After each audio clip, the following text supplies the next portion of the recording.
রোশনাই ধারাবাহিকের এই পর্বে এক দারুণ নাটকীয়তা হতে চলেছে। রোশনাই সাহসী শিকার যেন পুরো আরেক দুনিয়াকে উল্টে দিয়েছে। রোশনাই সরাসরি আরেককে জানিয়ে দেয়, স্যারজি আমি আপনার সন্তানের মা হতে চলেছি। এই কথা শুনেই আরণ্যক থমকে যায়। তার চোখে রোশনাইয়ের প্রতি স্পষ্ট অভিশাপ ছাপ আমরা দেখতে পাই।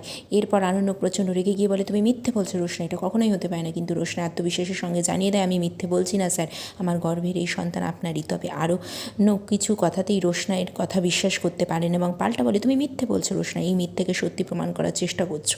এটা কখনোই সম্ভব নয়, তুমি শুধু আমার আর গরিমার সম্পর্ক নষ্ট করতে চাইছো, কিন্তু তা তুমি পারবে না। এরপরে আরণ্যকের বাবা রোশনাইকে উদ্দেশ্য করে বলে, আমি জানতাম এই মেয়েটা একদিন না একদিন তার আসল রূপ দেখাবে, কিন্তু যে এইভাবে দেখাবে তা ভাবিনি। এরপর আরণ্যক তার বাবাকে আশ্বস্ত করে বলে, আপনারা চিন্তা করবেন না, আমি এই মেয়েটার উপযুক্ত শাস্তি দেব।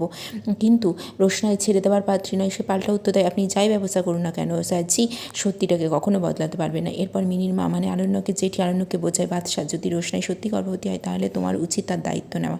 জাহ্নবীও বলে ওঠে, রোশনাই যখন এই কথা বলছে তার মানে এর মধ্যে কিছু না কিছু সত্যতা আছে। কিন্তু আরণ্যক তীব্র চিৎকার করে জানিয়ে দেয়, না, এটা রোশনাইয়ের চক্রান্ত, সে আমার আর গরিমার সম্পর্ক নষ্ট করতে চাইছে।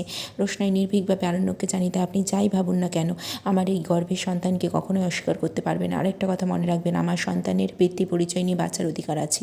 আপনারা যদি মনে করেন আপনাদের পয়সা বলে আমার সন্তান থেকে মুখ ফিরিয়ে নেবেন তাহলে ভুল ভাবছেন, আমি এটা কখনোই হতে দেব না। রোশনাইয়ের এই আত্মবিশ্বাসের আরণ্যককে নির্ভীক করে দেয়। সে কিছু বলতে না পেরে রোশনাইয়ের দিকে তাকিয়ে থাকে। এরপর রোশনাই জানিয়ে দেয়, আমি জানি এই বাড়িতে আমার সন্তানকে কেউ মেনে নেবে না, আর আমার কথায় যদি কেউ অবিশ্বাস করে তাহলে আপনারা আমাকে মেডিকেল চেক আপ করাতে পারেন, সেখানেই পরিষ্কার হয়ে যাবে বাচ্চাটা কার। এভাবে এই পর্ব শেষ হয়ে যায়। তাহলে বন্ধুরা, এরপর কি হতে চলেছে? মেডিকেল পরীক্ষার পরেও কি রোশনাই তার সন্তানের স্বীকৃতি পাবে, নাকি তার জন্য অপেক্ষা করছে নতুন কোনো চক্রান্ত? জানতে হলে চোখ রাখুন আমাদের পরবর্তী এপিসোডে।